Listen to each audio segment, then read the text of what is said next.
ராமநாதபுரம் ஊர்ல முத்துன்னு ஒருத்தன் இருந்தான். அதோ பாருப்பா, நம்ம ஊர் முதலாளி முத்து போறான். மனுஷன் துணி மூட்டைய சுமக்கிற காலமெல்லாம் போயிடுச்சு. இப்ப அவருதான் இந்த ஊர்லயே பெரிய ஆளு. ஆமாண்ணே, முத்து முதலாளி சலவை கூட வந்த பிறகு நம்ம ஊருக்கே ஒரு பெருமை வந்துருச்சு. அங்க துவைச்சா அழுக்கெல்லாம் அடியோட போயிடும் எல்லாரும் பேசிக்கிறாங்க. 2 பெண்கள் கையில் துணி மூட்டைகளுடன் முத்துவிடம் வருகிறார்கள். முத்து முதலாளி, இந்தாங்க என் வீட்டு துணிகள். மத்தவங்க கிட்ட கொடுத்தா சரியா துவைக்க மாட்டேங்கிறாங்க. உங்ககிட்ட கொடுத்தாதான் மனசுக்கு திருப்தியா இருக்கு. ஆமாங்க முதலாளி, எங்க வீட்டு பட்டு துணிகளை எல்லாம் ரொம்ப நீட்டா துவைச்சு கொடுத்துடுங்க. நீங்க துவைச்சா துணி புதுசு மாதிரியே பளபளன்னு இருக்கும்னு கேள்விப்பட்டோம். சரி சரி, அதெல்லாம் பக்காவா ரெடி ஆகிடும். என் வேலைய பத்தி உங்களுக்கு தெரியாதா? நீங்க கவலையே படாதீங்க. ஏய் சுரேஷ், கொஞ்சம் வேகமா துணி துவைப்பா. என்ன இப்படி தொட்டாசி நீங்க மாதிரி மெதுவா வேலை செய்யற?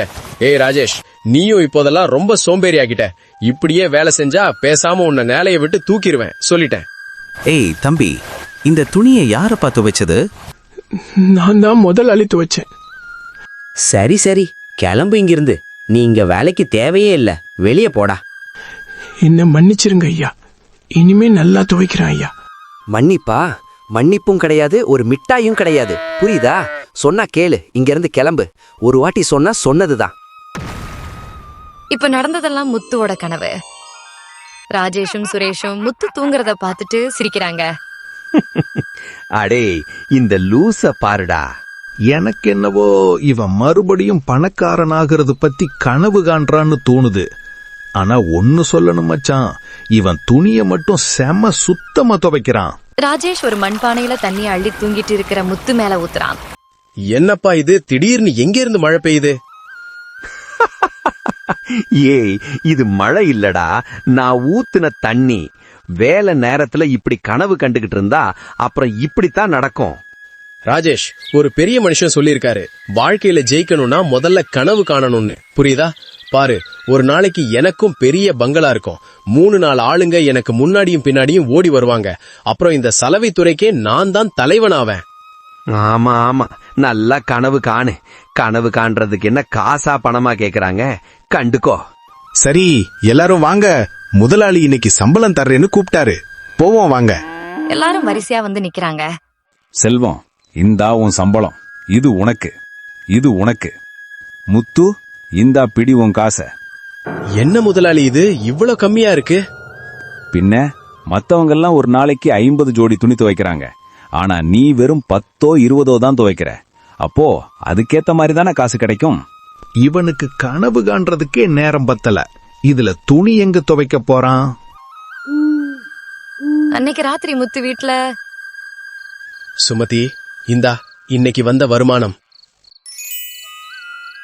என்னங்க இது இவ்ளோ கம்மியா இருக்கு?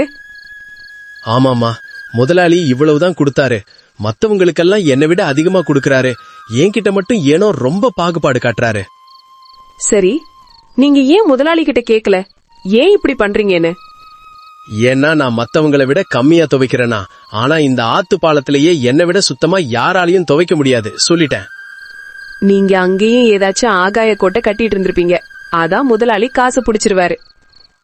ஆமா, உனக்கும் என் திறமை மேல நம்பிக்கை இல்ல. நீ பாரு, ஒரு நாளைக்கு நீ தான் இந்த ஊருக்கே மகாராணி மாதிரி இருப்ப, புரியுதா? சரி சரி, போதும். இந்த மாதிரி காணல் நீர் கனவு காண்றத விட்டுட்டு முதல்ல வேலையில இருக்கிற சோண்டேறித்தனத்தை விடுங்க. சரிமா, புரிஞ்சது. என் மேல நம்பிக்கை வைக்காத, நானே எல்லாத்தையும் பாத்துக்கிறேன். அட கடவுளே, இந்த மனுஷனை வச்சுட்டு நான் என்ன பண்ணுவேன்? இவருக்கு தன்னலைமையே தெரியல. இப்படியே கொஞ்ச நாள் போகுது. முத்து வழக்கம் போல சோம்பேறியா இருக்கிறான். ஒரு நாள் காலை நேரம் ஆற்றங்கரையில் முத்து, ராஜேஷ் மற்றும் சுரேஷ் துணி துவைத்துக் கொண்டிருக்கிறார்கள். முத்து ஒரு துணியை துவைக்காமல் கையில் வைத்தபடி வானத்தை பார்த்து யோசித்துக் கொண்டிருக்கிறான். ஏய் ராஜேஷ், இங்க பாரேன், நம்மாலு மறுபடியும் ஆன்மீக நிலைக்கு போயிட்டான் போல. அந்த பழைய துணிய வச்சுக்கிட்டு என்ன தவம் பண்றானோ. ராஜேஷ் சத்தமா கூப்பிட்டான். ஏய் முத்து, என்னடா அந்த துணியில ஏதாவது புதையல் மேப் இருக்கா? என்ன 1/2 மணி நேரமா அதையே பாத்துட்டு இருக்கேன். முத்து திடுக்கிட்டு முழித்து பார்த்து சொன்னான். ஐயோ இல்லப்பா, நான் என்ன யோசிச்சேன்னா, இப்போ நாம இந்த ஆத்துல கஷ்டப்பட்டு துவைக்கிறோம்ல, ஒரு காலம் வரும் அப்ப மனுஷங்க துவைக்கவே தேவையில்லை. ஒரு பெட்டிக்குள்ள துணியை போட்டா அதுவே துவைச்சு காஞ்சு மடிச்சு வெளியே வரும் பாருங்களேன். சுரேஷ் நக்கலாக சிரித்துக்கொண்டே சொன்னான். டேய், பெட்டிக்குள்ள போட்டா அதுவே துவைக்குமா? அப்போ அந்த பெட்டிக்கு சோறு கூட அதுவே ஊட்டி விடுமோ? என்னடா முத்து, உன் கற்பனைக்கு ஒரு அளவே இல்லையா? இவங்கிட்ட போய் பேசிட்டு இருக்கோம் பாரு, நம்மள சொல்லணும். டே முத்து, நிஜமாவே சொல்றேன், நீ இந்த சலைவு தொழிலுக்கு செட் ஆக மாட்ட. நீ பேசாம ஏதாவது கதை எழுதுற வேலைக்கு போயிரு. கதை எழுதுறதுக்கு முன்னாடி நிஜத்துல சாதிக்கணும் மச்சான். இதே கைகளால நான் மகாராஜாவோட வைர கிரீடத்தை தொடைப்பேன். அன்னைக்கு நீங்க 2 பேரும் முத்தண்ணே எங்களையும் கொஞ்சம் கூட சேர்த்துக்கோங்கன்னு வருவீங்க பாரு. சுரேஷ் கோபமா சொன்னான். என்னது, நாங்க உன்கிட்ட வரணுமா? இந்த அப்படி உன் கிரீடத்தை. சுரேஷ் ஒரு அழுக்கு துணியை முத்துவின் முகம் நோக்கி வீசுகிறான். முத்து சிரித்துக்கொண்டே சொன்னான். இது அழுக்கு துணி இல்ல சுரேஷ், இது என்னோட அடுத்த வாய்ப்பு. இதையும் நான் பளபளன்னு ஆக்க போறேன். ராஜேஷ் முணுமுணுத்துக் கொண்டே சொன்னான். இவன் பேசி பேசியே நம்மள பைத்தியமாக்கிருவான் போல. சீக்கிரம் தொய்டா, முதலாளி ராமசாமி வந்தா 2 பேரோட சம்பளத்தையும் புடிச்சிருவாரு. முத்து மீண்டும் கனவுலகில் இருந்து நிஜ உலகிற்கு வந்து வேக வேகமாக துணியை துவைக்கிறான். ஆனால் ராஜேஷும் சுரேஷும், இவன் பேச்சு நமக்கு எரிச்சல தருது, இவனை எப்படியாவது ஒரு கை பார்க்கணும் அப்படின்னு அங்கேயே திட்டம் தீட்டுகிறார்கள். ஒரு நாள் ஊர் மந்தையில் பெரிய மரத்தடியில் 2 ஊர்க்காரர்கள் அமர்ந்து பேசிக் கொண்டிருக்கிறார்கள். அப்போது முத்து அழுக்கு துணி மூட்டையை சுமந்து கொண்டு வேகமாக ஆற்றுக்கு செல்கிறான். அதோ பார்ப்பா, நம்ம ஊர் முத்து போறான். மனுஷன் துணி மூட்டைய சுமக்கிறானோ இல்லையோ, தலையில ஏகப்பட்ட யோசனைய சுமந்துகிட்டு போறான். மாமாண்ணே, ஆனா ஒன்னு சொல்லணும், முத்து துவைச்சு கொடுத்தா அழுக்கெல்லாம் அடியோடு போயிடும். ஆனா என்ன, ஒரு துணியை துவைக்க 1/2 மணி நேரம் அதையே பார்த்துட்டு இருப்போம். அதுல என்னதான் இருக்கோ? அவன் தையல் வேலையிலையும் புளிப்பா. நேத்திய சட்டையில ஒரு ஓட்டை இருந்தது, முத்துக்கிட்ட கொடுத்தேன். அவன் பொண்டாட்டி சுமதி அந்த இடத்துல ஒரு தையல் போட்டு தந்தது. இப்ப புது சட்டை மாதிரியே இருக்கு. ஆனா அந்த ராஜேஷும் சுரேஷும் இவனை பார்த்தாலே எரியறாங்க. முத்துவுக்கு ஏதாச்சும் நல்ல வாய்ப்பு கிடைச்சா இந்த 2 பேரும் சும்மா இருக்க மாட்டாங்க. ஆமா, பொறாம பிடிச்சவங்க. முத்து ரொம்ப நல்லவன், அவனுக்கு காலம் கைகூடி வரணும். பார்க்கலாம். இரவு நேரம். முத்து ஒரு பழைய விளக்கு வெளிச்சத்தில் அமர்ந்து ஏதோ யோசித்துக் கொண்டிருக்கிறான். சுமதி சமையலறையில் இருந்து கோபமாக வருகிறாள். என்னங்க, இன்னும் எத்தனை நாளைக்கு தான் இப்படி வானத்தை பாத்துக்கிட்டே உட்கார்ந்திருப்பீங்க? ஊர்ல இருக்கிற மத்த செலவுக்காரங்கள்லாம் ஒரு நாளைக்கு 50 துணி துவைச்சு அவங்க பொண்டாட்டிங்களுக்கு புது புடவை எடுத்து கொடுக்கறாங்க. நீங்க என்னடானா ஒரு துணியை வச்சுக்கிட்டு 1 மணி நேரம் கதை பேசிட்டு இருக்கீங்க. சுமதி, அவசரப்படாத. நான் துணிய வெறும் துணியா மட்டும் பார்க்கல, அதை சுத்தமாக்குறது ஒரு கலைன்னு நினைக்கிறேன். மெதுவா துவைச்சாதான் அந்த பளபளப்பு வரும். சுமதி கோபமாக சொன்னாள். கலை? இப்போ அதுதான் ஒரு கேடு. இந்த கலையை வச்சுக்கிட்டு நாளைக்கு குழம்புல கல்லா போட முடியும்? இன்னைக்கும் முதலாளி ராமசாமி உங்க சம்பளத்துல பாதி காசை புடிச்சுக்கிட்டாராமே. ராஜேஷ், சுரேஷ் எல்லாம் வேகமா வேலை செஞ்சுட்டு போயிட்டாங்க. நீங்க மட்டும் அங்க நின்னு கனவு கண்டுட்டு இருந்தீங்களாமே. அவங்க 2 பேரும் என் மேல பொறாமையில அப்படி சொல்றாங்க சுமதி. நீ வேணும்னா பாரு, ஒரு நாள் நான் பெரிய சலவை கூடமே வச்சு நடத்துறேன்னு ஊர்ல எல்லாரும் பேசுவாங்க பாரு. சுமதி நக்கலாக சொன்னாள். ஆமா ஆமா, ஊரே பேசும். ஆனா இப்போ வீட்ல ஒரு படி அரிசி கூட இல்ல. அத முதல்ல கவனிங்க. இந்த ஆகாய கோட்டை கட்டுறதை நிறுத்திட்டு நாளைக்கு உருப்படியா 4 துணி அதிகமா துவைக்க பாருங்க. இல்லனா நான் என் அம்மா வீட்டுக்கே கிளம்பி போயிருவேன், சொல்லிட்டேன். சுமதி, என்ன இப்படி பேசுற? என் திறமை மேல உனக்கு கூட நம்பிக்கை இல்லையா? உங்க திறமை மேல எனக்கு நம்பிக்கை இருக்குங்க. ஆனா உங்க சோம்பேறித்தனமான கனவு மேலதான் பயமா இருக்கு. கனவு காண்றதுக்கு முன்னாடி வயிற்றுக்கு சோறு போட வழி இருக்கான்னு பாருங்க. போங்க, போய் படுங்க. இல்லனா நாளைக்கு ஒரு வேலையும் உருப்படியா நடக்காது. முத்து மன வருத்தத்துடன் படுக்கிறான். சுமதியின் கோபம் அவனுக்கு வருத்தத்தை தந்தாலும் எப்படியாவது ஒரு பெரிய வாய்ப்பை பெற்று தன் திறமையை நிரூபிக்க வேண்டும் என்ற வெறி அவனுக்குள் அதிகமாகிறது. ஆனா முத்து வழக்கம் போல சோம்பேறியா இருக்கிறான். ஒரு நாள் முதலாளி ராமசாமி அங்க வர்றாரு. ஏய், எல்லாரும் இங்க வாங்க, ஒரு முக்கியமான விஷயம் பேசணும். ஆனா முத்து வழக்கம் போல கனவு கண்டுட்டு இருக்கிறான். முதலாளி கோபமா கூப்பிட்டாரு. முத்து, டே முத்து. முதலாளி ஒரு வாளி தண்ணியை எடுத்து அவன் மேல ஊத்துறாரு. ஐயோ ராஜேஷ், இப்பதான் குளிச்சிட்டு வந்தேன், மறுபடியும் நினைச்சிட்டியே. ஐயோ முதலாளி, நீங்களா? நான் எப்ப இங்க வந்தாலும் நீ தூங்கிட்டு இருக்க, இல்லனா யாருக்காவது கதை சொல்லிட்டு இருக்க. இந்த ஊர்லயே பெரிய சோம்பேறி யாராவது இருக்காங்கன்னா அது நீதான். உன்ன மாதிரி ஆளு என் கடையில இருக்கவே கூடாது. கிளம்புடா வெளியே. முதலாளி முதலாளி, இப்படி ஒரு காரியம் பண்ணிடாதீங்க. என் வீடே இத நம்பிதான் ஓடுது. சின்ன வயசுல இருந்தே பெரிய சலவைக்காரன் ஆகணுங்கிறது என் கனவு முதலாளி. என்னது, இப்படி சோம்பேறித்தனம் பண்ணிக்கிட்டா நீ பெரிய சலவைக்காரனாவ? முத்து, ரொம்ப துள்ளாத. இனிமே என்னால பொறுத்துக்க முடியாது. இல்ல முதலாளி, இனிமே முழு மனசோட வேலை செய்யறேன். எனக்கு ஒரே ஒரு வாய்ப்பு மட்டும் கொடுங்க. அப்போ உதவியாளர் அங்க வந்து சொன்னா, முதலாளி, ஒரு நிமிஷம். இவன் சோம்பேறதான், இல்லன்னு சொல்லல. ஆனா இந்த ஊர்லயே முத்து துவைக்கிற மாதிரி சுத்தமா யாராலையும் துவைக்க முடியாது. இவனை தூக்கிட்டா நமக்கும் நஷ்டம்தான். கொஞ்சம் யோசிங்க. சரி சரி, போனா போகுது. உன்னை வேலையை விட்டு தூக்கல.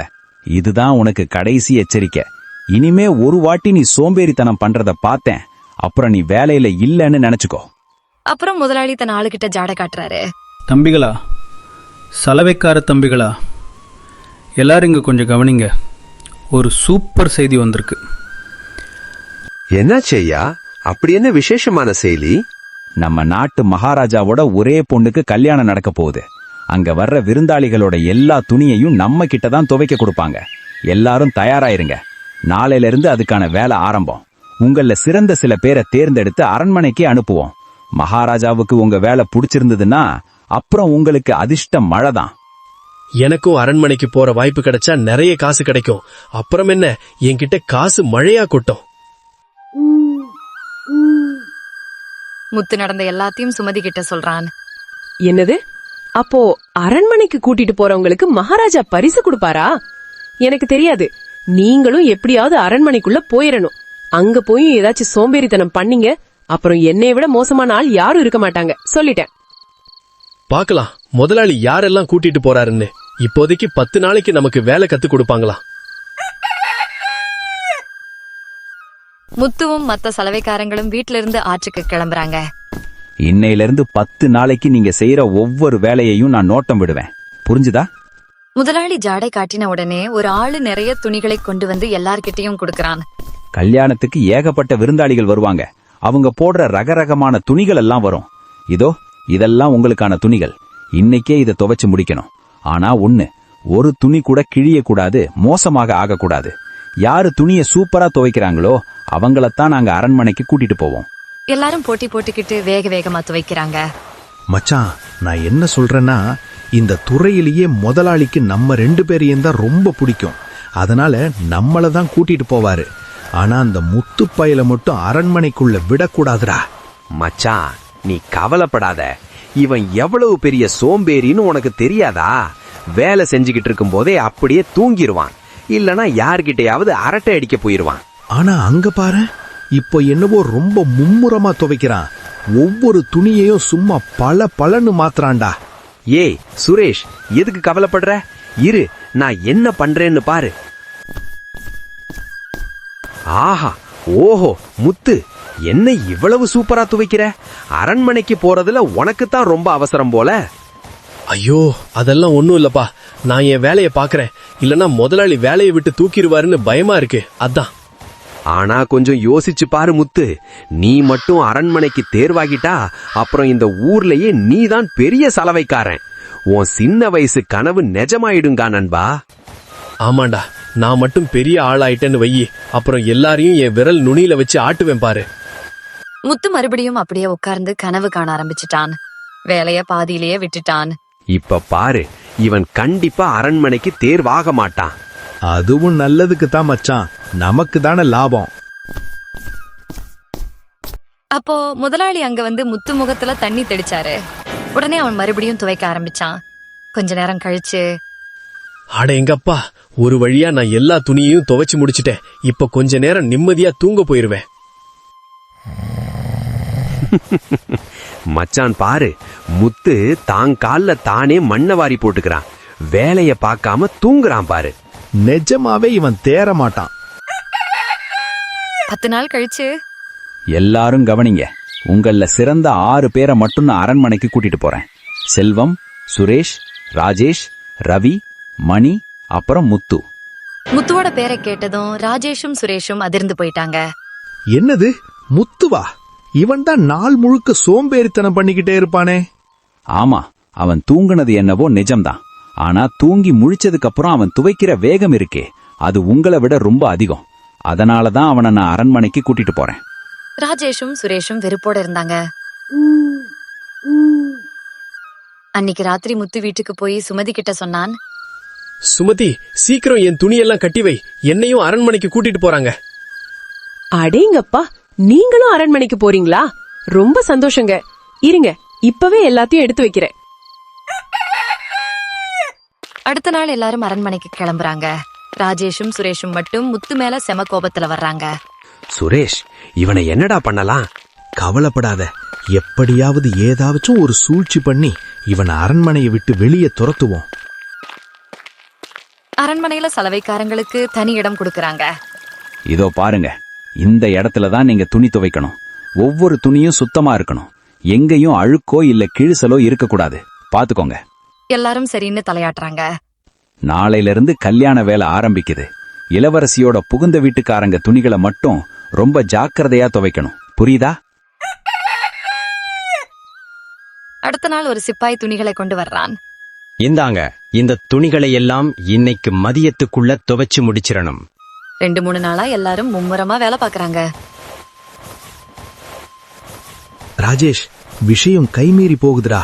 இந்த முத்து பைய ஒவ்வொரு நாளும் நம்மளை விட சூப்பரா துவைக்கிறான். இவனை இப்படியே விட்டா சரிப்பட்டு வராது. 4 நாள் கழிச்சு சிப்பாய் துணிகளை கொண்டு வர்றான். இதோ பாருங்க, இதெல்லாம் இளவரசியோட புகுந்த வீட்டுக்காரங்க துணிகள். ரொம்ப ஜாக்கிரதையா துவைக்கணும். சிப்பாயா, எங்க எல்லார விட முத்து தான் சூப்பரா துவைப்பான். அதனால இந்த முக்கியமான துணிகளை அவன்கிட்டயே கொடுத்துடுங்க. சிப்பாயும் முத்து கிட்ட கொடுத்துட்டு போறான். முத்து அந்த துணிகளை எல்லாம் துவைச்சு காய போடுறான். மீதி துணிகளை மத்தவங்க எல்லாரும் துவைச்சு காய போடுறாங்க. கொஞ்ச நேரம் கழிச்சு யாரும் இல்லாத நேரம் பார்த்து ராஜேஷும் சுரேஷும் சேர்ந்து இளவரசி சம்பந்தி வீட்டு துணிகளை அங்கங்க கிழிச்சு விட்டுடுறாங்க. இப்ப பாரு வேடிக்கைய. மகாராஜா இவனை பிடிச்சு அப்படியே அரண்மனையை விட்டு வெளியே தள்ளுவாரு பாரு. கொஞ்ச நேரம் கழிச்சு முத்து துணியை எடுக்க வர்றான். ஐயோ, இது என்ன கொடுமை! துணியெல்லாம் கிழிஞ்சு போயிருக்கே. நான் தான் சுத்தமா துவைச்சேனே, இது எப்படி நடந்துச்சு? மகாராஜா மட்டும் இத பார்த்தாருன்னா அம்புட்டுதான், என்ன வேலையை விட்டு துரத்திடுவாங்க. அடுத்த நாள் மகாராஜா, எல்லாருடைய துணியும் கிடைச்சிடுச்சு. ஆனா இளவரசியோட புகுந்த வீட்டுக்காரங்க துணியை மட்டும் காணோம். என்னது? அது எப்படி காணாம போகும்? ஒழுங்கா தேடி பாருங்க, இங்கதான் எங்கேயாச்சும் இருக்கும். இல்ல மகாராஜா, எல்லா இடத்துலயும் தேடி பார்த்துட்டேன். துணி எங்கேயுமே இல்ல. என்ன கொடுமை இது! எல்லா சலவைக்காரங்களையும் உடனே தர்பாருக்கு கூட்டிட்டு வாங்க. சொல்லுங்கடா, இளவரசியோட சம்பந்தக்காரங்க துணியெல்லாம் எங்க? எங்களுக்கு தெரியாதுங்க சாமி. ஆனா அந்த துணியை முத்து தான் துவைச்சான். யார் அந்த முத்து? ஆனா மகாராஜா, அவனை இன்னைக்கு காலையில இருந்து ஆளையே காணோம். ஒருவேளை அவன் துணியை திருடிட்டு ஓடிட்டானோ என்னவோ. என்னடா சொல்ற? அவ்வளவு தைரியமா அவருக்கு? ஒவ்வொரு துணியும் ₹1,00,000 ஆச்சே, எப்படி ஓட முடியும்? அவனுக்கு பேராசை வந்திருக்கலாம் மகாராஜா. துணியை திருடிட்டு போய் சந்தையில விற்க திட்டம் போட்டிருப்பான். அவனுக்கு தான் எப்பவும் பெரிய ஆளாகணும்னு கனவாச்சே. சிப்பாய்களே, உடனே ஒரு படைய கூட்டிட்டு போய் அந்த முத்துவை இழுத்துட்டு வாங்க. சாயந்தரமாகுது. அரண்மனை முழுக்க சம்பந்தக்காரங்க துணி திருட்டு போன விஷயம் பரவுது. என்ன மகாராஜா இது? எங்க துணியெல்லாம் திருட்டு போயிடுச்சா? இதுதான் உங்க அரண்மனை ஏற்பாடா? எப்படிப்பட்ட சலவைக்காரங்களை வேலைக்கு வச்சிருக்கீங்க? நீங்க கவலைப்படாதீங்க, உங்க துணி கண்டிப்பா கிடைச்சிரும். அப்பா, இவங்க துணிய திருடுற அளவுக்கு அந்த சலவைக்காரனுக்கு எவ்வளவு தைரியம்? மகாராஜா, இதோ பாருங்க, இவன்தான் அந்த துணிகளை திருடிய முத்து. முத்து, ஏண்டா இப்படி பண்ண? முத்து பயந்துகிட்டே நடந்த எல்லாத்தையும் மகாராஜா கிட்ட சொல்றான். ஒவ்வொரு துணியும் ₹1,00,000 பெருமானம்டா. அவ்வளவு விலையுயர்ந்த துணிகளை நீ கிழிச்சுட்டியே. மகாராஜா, என்ன மன்னிச்சிருங்க, தப்பு நடந்துடுச்சு. ஆனா என்னடா ஆனா? மகாராஜா, இவனுக்கு கடுமையான தண்டனை கொடுங்க. இதை கேட்டதும் ராஜேஷும் சுரேஷும் உள்ளுக்குள்ள குஷியாகிறாங்க. சரி மகாராஜா, நீங்க தண்டனை கொடுங்க. ஆனா இதோ உங்க துணிகள், நான் இதை திருடிட்டு ஓடல. சிப்பாய் அந்த துணிகளை இளவரசியோட மாமியார் கிட்ட கொடுக்கறான். இரு, இவன் எங்க துணியை எப்படி கிழிச்சு வச்சிருக்கான்னு நானும் பாக்குறேன். இந்த சலவைக்காரனை சிறையில் அடைங்க. ஆனா அந்த துணியை பார்த்த மாமியார் முகம் மலருது. ஒரு நிமிஷம் மகாராஜா அவர்களே, நிறுத்துங்க. ஏன், என்னாச்சு சம்பந்தியே? மாமியார் அந்த துணியை காட்டுறாங்க. அத பார்த்த எல்லாரும் ஆச்சரியப்படுறாங்க. அப்போ முத்து சொன்னான், நேத்து நான் காய வச்ச துணியை திரும்ப வந்து பார்க்கும்போது துணி கிழிஞ்சு போயிருந்தது. அதை அப்படியே கொடுத்தா நம்ம நாட்டு மானம் போயிடும்னு பயந்தேன். அதான் வீட்டுக்கு கொண்டு போனேன். என் பொண்டாட்டி சுமதி அந்த இடத்துல அழகான பூ வேலைப்பாடு செஞ்சு நம்ம நாட்டு கௌரவத்தை காப்பாத்த பார்த்தா. மகாராஜா, இந்த தையல் வேலை எனக்கு ரொம்ப பிடிச்சிருக்கு. துணி முன்ன விட இப்ப ரொம்ப அழகா இருக்கு. என்னது, நிஜமாவே உங்களுக்கு இந்த வேலை பிடிச்சிருக்கா? ஆமா மகாராஜா, ரொம்ப பிரமாதமா இருக்கு. முத்து, உன் பொண்டாட்டி கிட்ட போய் சொல்லு, அவளே நம்ம விருந்தாளிகளுக்கெல்லாம் துணி தேக்கட்டும். நம்ம நாட்டு மானத்தை காப்பாத்தின உன்னை இனிமே இந்த அரண்மனையோட அரசவை சலவைக்காரனா நியமிக்கிறேன். முத்து மகாராஜாவை வணங்குறான். ஆனா சம்பந்தக்கார அம்மா அந்த துணிகளை உற்று பாக்குறாங்க. ஒரு நிமிஷம் மகாராஜா அவர்களே, இந்த துணிகள் தானா கிழிஞ்ச மாதிரி தெரியல. யாரோ வேணும்னே கத்தரிக்கோலால வெட்டுன மாதிரி இருக்கு. என்னது, யாரோ வேணும்னே செஞ்சதா? சிப்பாய்களே, அரண்மனை முழுக்க தேடுங்க. யாராவது கத்திரிக்கோலோ இல்ல துணி கிழிச்ச துண்டுகளோ வச்சிருக்காங்களான்னு பாருங்க. சிப்பாய்கள் எல்லாருடைய அறையையும் சோதனை போடுறாங்க. ராஜேஷும் சுரேஷும் பயத்துல நடுங்குறாங்க. அப்போ சுரேஷோட பையிலிருந்து ஒரு சின்ன கத்திரிக்கோலும் ராஜேஷோட பையிலிருந்து அந்த பட்டு துணியோட சின்ன பிசிறுகளும் கீழே விழுது. மகாராஜா, இதோ இவங்க 2 பேரோட பையிலிருந்து இதெல்லாம் கிடைச்சது. ராஜேஷ், சுரேஷ், முத்து மேல இருந்த பொறாமையால ஒரு நல்ல காரியத்தையே கெடுக்க பார்த்தீர்களா? அரசரின் துணியை கிழித்தது எவ்வளவு பெரிய தப்புன்னு தெரியுமா? ஐயோ மகாராஜா, எங்களை மன்னிச்சிருங்க. முத்துவுக்கு நல்ல பேரு கிடைச்சிருமோன்னு பயந்துதான் இப்படி செஞ்சோம். ஆமாங்க மகாராஜா, இனிமே இப்படி செய்ய மாட்டோம். எங்களை விட்டுருங்க. மன்னிப்பா? நாட்டின் கௌரவத்தை சிதைக்க பார்த்த உங்களுக்கு மன்னிப்பே கிடையாது. சிப்பாய்களே, இவங்க 2 பேரையும் இழுத்துட்டு போய் 1 வருஷம் சிறையில் அடையுங்க. அங்கேயும் இவங்களுக்கு ஓய்வு கொடுக்காதீங்க. அரண்மனையில் இருக்கிற எல்லா அழுக்கு துணிகளையும் இவங்களே துவைக்கணும். அதுதான் இவங்களுக்கான தண்டனை. ஐயோ வேண்டாங்க மகாராஜா, தப்பு செஞ்சிட்டோம். எங்களை மன்னிச்சிருங்க மகாராஜா. சிப்பாய்கள் ராஜேஷையும் சுரேஷையும் தரதரன்னு இழுத்துட்டு போறாங்க. முத்து மகாராஜாவை வணங்குறான். மத்தவங்களுக்கு கெடுதல் நினைச்ச ராஜேஷும் சுரேஷும் சிறை கம்பிக்கு பின்னாடி போறாங்க. முத்துவோட பெரிய ஆளாகிற கனவு ஒரு வழியா நிஜமாயிடுச்சு. இந்த கதை உங்களுக்கு பிடிச்சிருந்தா ஹைப் பட்டனை கிளிக் பண்ணி லைக், ஷேர் மற்றும் சப்ஸ்கிரைப் பண்ணுங்க. நன்றி, வணக்கம்.